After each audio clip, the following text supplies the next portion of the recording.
మనకి పసివేదల నుంచి తాళ్ళూరు సత్యనారాయణ గారు వేదిక మీదకి రావాల్సిందిగా. ఆయన ఎన్నో చక్కని చాలా క్లాసులు చేసి అద్భుతంగా మరి పిఎస్ఎస్కి చాలా సన్నిహితంగా పత్రిసారికి సన్నిహితంగా ఉన్న మాస్టర్ అండి. గట్టిగా క్లాప్స్తో ఆహ్వానిద్దాం. అలాగే అనంతలక్ష్మి గారు పాలకొల్లు మేడం కూడా వేదిక మీదకి రావాల్సింది కోరుచున్నాను. నా హృదయపూర్వక నమస్కారాలండి. మనకి మార్గాన్ని ఇచ్చిన పత్రిసారికి కూడా హృదయపూర్వక నమస్కారాలు. మనం జీవిస్తున్నాము అంటే ఆనందంగా సృష్టి ప్రకృతి మనకి ఎంతో ఆనందాన్ని ఇచ్చిందండి. ఈరోజు అయితే నేను ఈరోజు కూడా ఈ దారపల్లి ఈ అడవుల్లో అణువులోనూ వైబ్రేషన్ ఉన్నదని నేను గ్రహించానండి నాకున్న అనుభవం ద్వారా. మాది పాలకొల్లు అండి, వెస్ట్ గోదావరి డిస్ట్రిక్టు. నేను ధ్యానంలోకి గారపాటి లక్ష్మి గారి ద్వారా వచ్చానండి.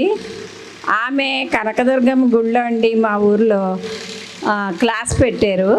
ఆ క్లాస్కి మా వారు అటు వెళ్తూను ఆమెకి ఆధ్యాత్మిక విషయాలంటే ఇంట్రెస్టు క్లాస్ పెట్టారని మా గుమస్తా చేత కబురు పంపించారండి. నేను అక్కడికి వెళ్ళేసరికి క్లాస్ జరుగుతుంది, కానీ అండలూరు వెంకటేశ్వరరావు గారు యొక్క అనుభవాన్ని చెప్పిస్తున్నారండి అక్కడ. ఆయనకి వచ్చిన వ్యవస్థని దాన్ని ఆ పిరమిడ్లో ఉండి ఎలా తగ్గించుకున్నారు ఆయన 3 రోజుల్లో, అది విన్నానండి. ఫస్ట్ టైం నేను అండలూరు వెంకటేశ్వరరావు గారి యొక్క అనుభవాన్ని విన్నాను అన్నమాట ఆ రోజు. అబ్బో చాలా అద్భుతం అని అనిపించిందండి. అప్పుడు ఆ రోజు నాకు పౌర్ణమి తటవర్తి వీర్రాఘవులు గారి క్లాస్ ఉందనేసి అండి ఒక పాంప్లెట్ ఇచ్చారు. వెంటనే నాకు ఇంట్రెస్ట్ కలిగి 3 రోజులు క్లాస్కి వెళ్ళానండి భీమవరం. అప్పుడు అందులో అనుభూతి పొందానన్నమాట అండి. వైబ్రేషను ఆయన డే అండ్ నైట్ చేయించేసేవారు రాఘవరావు గారు. అది నా తలలోకి సహస్రార చక్రం గుండా పెద్ద పెద్ద మబ్బులు లోపలికి ప్రవేశించినట్టు నేను అనుభూతి పొందానండి. అప్పటి నుంచి కూడా నేను అక్కడ మళ్ళా నాకు వీరంపాలెంలో పత్రిసార్ వస్తున్నారు పౌర్ణమి ధ్యాన మందిరం ఓపెన్ చేయటానికి పౌర్ణమికి అని చెప్పి అక్కడ తెలిసిందండి. ఇంకా అక్కడి నుంచి వెంటనే మళ్ళా నేను మా అక్కయ్య కలిసి వీరంపాలెం వెళ్ళిపోయామండి 3 రోజులు. అక్కడికి పత్రిసార్ని నేను మొట్టమొదట చూశానండి. నేను అంతకుముందు మా పూర్వీకులు కూడా భక్తి మార్గంలోనే ఉన్నారు, వెంకటేశ్వర స్వామినే కొలిసేవారండి. మీరు ధ్యాన జ్ఞాన ప్రచారం చేయాలనుకుంటే లక్షలాది మంది ఆదరిస్తున్న పిఎంసి ఛానల్తో భాగస్వాములు కండి. The PMC trust Google pay phone pay number 8977009932. అక్కడ ఏం జరిగిందంటే నేను ఓం శాంతి రకరకాల సంస్థల్లో నేను చూశాను, వెళ్ళేదాన్ని, వినేదాన్ని అండి. ఎక్కడా నాకు తృప్తి కలగలేదు. కానీ ఎప్పుడైతే పత్రిసార్ని చూశానో నీ శ్వాసే నీ గురువు అని చెప్పాడండి ఫస్ట్ నాకు. ఆ ఒక్క మాటని నాలో ఉన్న అంతర్గతంగా గురువులు పూజించాలి, అది చెయ్యాలి, ఇది చెయ్యాలి అనే ఆలోచనతోటే ఉండేదానండి. ఎప్పుడైతే ఆ మాట విన్నానో ఎంతో అద్భుతం అనిపించిందండి. నాకు కావాల్సింది దొరికింది. నేను గురువుని కాదని చెప్పారు ఆయన. గురువు నీలోనే ఉన్నాడు, నీ శ్వాసే నీ గురువు అని చెప్పిన మహానుభావుడండి పత్రిసారు. ఇంకా ఆ మాట తీసుకుని ఆ రోజు నుంచి నేను ధ్యానం చేస్తాం మొదలుపెట్టానండి. అంతకుముందు నాకు ధ్యాన పరిచయం తక్కువే. ఇంకా ఆ పరిచయాలు చేసుకుంటూ ధ్యానం చేసుకుంటూ ఉండేదాన్నండి. వచ్చి ధ్యాన పరిచయం నేను నేర్చుకున్నది అందరికీ నేర్పమని చెప్పారు సారు అని అందరికీ చెప్తూ ఉండేదానండి, మా బంధువులకి, ఫ్రెండ్స్కి, అందరికీ కూడా. ఆ తర్వాత ఏం జరిగిందంటే అండి, ఆ తటవర్తి వీర్రాఘవులు గారి క్లాస్లో నాకు మోకాళ్ళ నొప్పి ఎక్కువగా ఉండేదండి. ఒక కుమ్మరి పురుగు లాంటి పురుగు వచ్చి ఆ మోకాళ్ళు పొడిచినట్టుగా కూడా ఇంకో అనుభవం వచ్చిందండి అక్కడ. అప్పుడు ఇంకా విడిచిపెట్టకుండా చేసుకోవాలి నేను అని నిర్ణయం తీసుకున్నానండి. పత్రిసారి ఎప్పుడైతే నీ శ్వాస నీ గురువు అన్నారో నేను అందరికీ ప్రచారం చేశానండి ఆ వాక్యాన్ని. అందరం గురువుల దగ్గరికి అక్కడికి ఇక్కడికి పరిగెట్టుకెళ్తున్నాం, వెళ్ళక్కర్లేదు, ఇంకా మనం ఇంట్లో కూర్చొని ధ్యానం చేసుకుంటే సరిపోతుంది అని ఆ ధ్యానాన్ని విడిచిపెట్టకుండా చేసుకుంటూ మొదలెట్టాను అనమాట అండి. ఇంకొకసారి ఎక్స్పీరియన్స్ ఏం జరిగిందంటే అండి, నాకు చెవిలో పోటుగా ఉండేదండి. నేను మెడిసిన్ వేసుకోలేను, డాక్టర్ల చుట్టూ తిరగలేనండి. ధ్యాన స్థితిలో 4-5 గంటలు చేసేసేదాన్నండి మొదట్లో అయితే. అప్పుడు చెవిలో డ్రాప్స్ పడ్డాయండి, ఒక 5 డ్రాప్స్. దాంతో నాకు చెవి నొప్పి తగ్గిపోయిందండి అప్పుడు. ఆ తర్వాత నేను 5 గంటలు ధ్యానం చేస్తూ ఉంటుండగా ఆకాశిక రికార్డ్స్ వినపడ్డాయండి నాకు. ఏమని, పలానా రోజు పలానా జరుగుతుంది మీ ఇంట్లోని. అలాగే జరిగిందండి ఆ విషయం కూడా. ఇంకప్పుడు నాకు ఇంకా ఇంట్రెస్ట్ కలిగింది. తర్వాత సారు శాకాహార మార్చాలి, ధ్యానం చేసుకుని ప్రతి వ్యక్తి కూడా శాకాహారిగా మారాలి అని చెప్పారండి. ఇక అప్పుడు శాకాహార ర్యాలీలు కూడా నేను స్టార్ట్ చేశానండి 4 సంవత్సరాలు.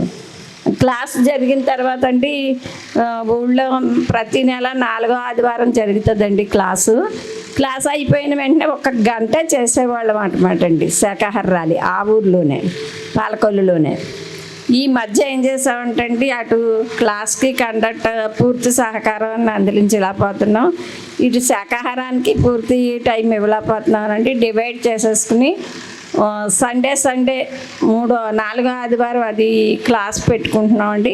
3వ ఆదివారం శాకాహార ర్యాలీ పెడుతున్నామండి.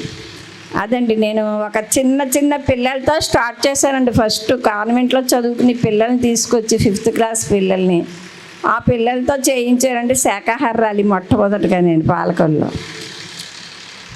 అదండి నేను అలాంటి అనుభవాలు పొందుతూ ఇప్పుడు ప్రస్తుతానికి పిరమిడ్ కట్టుకున్నామండి మా ఇంటి పైన. సార్ పిరమిడ్ శక్తిని తీసుకోవాలి, మీరు ధ్యానం చేసుకోవాలి, ఎక్కడికో వెళ్ళేవాళ్ళం అనమాటండి పిరమిడ్ గురించి. అక్కడ కాదు, మన ఇంటి పైన కట్టుకుందామనండి పిరమిడ్ కట్టుకున్నామండి. ఆ పిరమిడ్ కట్టినప్పుడు రామారావు గారు అనేసి ఆయన వచ్చి కట్టి పెట్టారు. కట్టిన తర్వాత అన్నారు, ఈ పత్రిక సార్ చాలా బిజీగా ఉన్నారండి, ఈయన రావటం మాకు టైం ఇవ్వలేదండి. అప్పుడు రామారావు గారు అన్నారు, ఎవరు వద్దమ్మా, మీ భార్యాభర్తలు ఇద్దరు కొబ్బరికాయ కట్టుకుని లోపలికి వెళ్ళిపోండి, వెళ్ళిన తర్వాత మాత్రం మీరు కూర్చొని ధ్యానం చేసుకుంటుంటే హాస్టల్ మాస్టర్స్ వస్తారు, మీరు గమనించండి అని చెప్పారండి ఆయన. మా రాఘవేంద్ర స్వామి మా ఎలవేలిపండి, అంతకుముందు మా భగవంతుని నమ్ముకున్నాం. ఆయన ద్వారా మాకు సంతానం, మాకు మగబిడ్డ కలిగాడు. ముందు ఒక మగబిడ్డ పోయాడండి. ఆ బిడ్డ కూడా అనేక రోగాలతో బాధపడుతుంటే స్వామి నాకు హాస్పిటల్లో వచ్చి చివరి టైం ఈ అబ్బాయికైనా ఇంజక్షన్ చేసి డాక్టర్ గారు వెళ్ళిపోయారండి. ఆయన వచ్చి, ఈ అబ్బాయి బతుకుతాడు, ఈ అబ్బాయికి రాఘవేంద్ర స్వామి పేరు పెట్టండి అని అడిగారండి. తప్పకుండా పెడతామండి, మంత్రాలయం ప్రతి సంవత్సరం రావాలన్నారండి. అలాగే వెళ్తూ ఉంటామండి ఇప్పుడు కూడా మా అబ్బాయి ప్రతి సంవత్సరం. అలా జరిగి ఆ బిడ్డ బ్రతికాడండి. ఇంకా ఇంటి పేరు, ఇల్లు కట్టుకున్నామండి, ఇంటి పేరు రాఘవేంద్ర నిలయమేనండి. అలాగే మేము లేస్ బిజినెస్ అండి మాది, మా బిజినెస్ పేరు రాఘవేంద్ర స్వామిదేను. అలాగే పిరమిడ్కి కూడా నేను రాఘవేంద్ర స్వామి పిరమిడ్ ధ్యాన కేంద్రం అని పేరు పెట్టుకున్నాం అనమాట అండి. పెట్టుకుంటే అది ఓపెనింగ్ మేమే చేసేసుకున్నామండి భార్యాభర్తలు ఇద్దరు. అప్పుడు మా అమ్మాయి గారు అబ్బాయి మా దగ్గర ఉండేవాడండి, ఒక 5 సంవత్సరాల బాబు. అబ్బాయిని పెంచుతున్న అమ్మాయి జాబ్ చేస్తుంటే అది ఆ బాబుని వేరే ఇంటికి పంపించేసి మేమిద్దరం కూర్చుని ధ్యానం చేసుకుంటున్నామండి. అప్పటికి హాస్టల్ మాస్టర్స్ అంటే నాకు తెలియదు. ఒక బాబు, ఆ 5 ఏళ్ల బాబే వచ్చి షాడోలాగా ఇలాగా 3 సార్లు తిరిగారండి.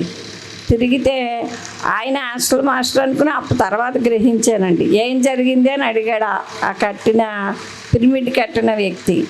అడిగితే ఇలా జరిగిందండి అంటే, రాఘవేంద్ర స్వామి గత జన్మలో ప్రహ్లాదుడు బాల్య రూపంలో వచ్చాడు మీ దగ్గరికి, మీ పిరమిడ్లోకి అని చెప్పారండి. ఇంకా ఏం జరిగిందంటే అండి, మా పిరమిడ్లో అద్భుతం, మా సారు 6 గంటలు 7 గంటలు కూడా చేసేవారనమాట అండి ధ్యానం. మహాతార్ బాబాజీ దర్శనం కలిగిందండి మా వారికి పిరమిడ్లో. కానీ నేనంటే మహాతార్ బాబాజీ ఫోటో అయినా చూశాను కదండి, ఆయన ఫోటో కూడా చూడలేదు. కానీ ఆయన తల నా బొగ్గ నిమురుతా వెళ్ళిందే అని చెప్పారు. అప్పుడు నేను నమ్మగలిగానండి నిజంగా జరిగింది అనేసి. ఆ పిరమిడ్లో అన్ని అద్భుతాలు జరిగినాయండి. ఇంకా అప్పటి నుంచి కూడా నేను ధ్యానం చేసుకుంటూ శాకాహార ర్యాలీలు చేసుకుంటూ జీవితాన్ని నడుపుతున్నానండి. నేను నా తుది శ్వాస విడిచే వరకు కూడా శాకాహార ర్యాలీని ధ్యానాన్ని వదలనండి, పిరమిడ్ శక్తిని. ఇదండి నా అనుభవం.